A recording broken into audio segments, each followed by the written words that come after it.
Okay guys, so another optional one. I just wanted to then include this into our other program that we've made before.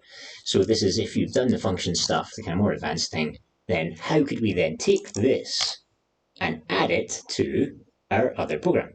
Well, I'm just going to copy it. I'm going to go to the main program that I made before with our menus and stuff, which is this. Now I'm going to make my function. So I've got def decrypt. And again, I'm going to take, this time I want to take the cipher, and I want to take the key. Now again, we could use logos and stuff, but for now, let's go with this. Okay, so then I'm going to put this into my code. Now, as you see, it's not indented properly, so control square brackets for Windows, or I think something tab, I think maybe control tab for Mac, not totally sure. And you can bring that into here. So I'm going to get the cipher input, I'm going to take it and do all that stuff to it there. And now here I can add it to my menu. So I had like a not available message. So here I can then say decrypt, decrypt.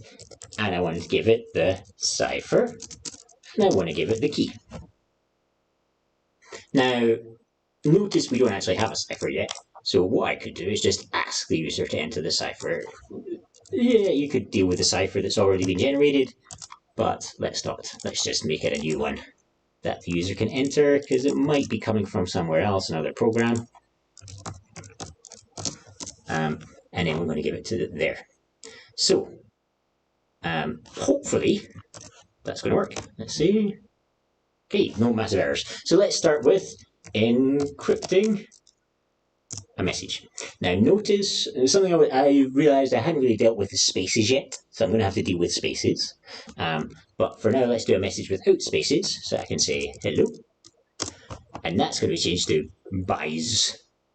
Now if I wanted to decrypt that same message, I can then take that text, I hope, put it into here, and it will be converted back to hello.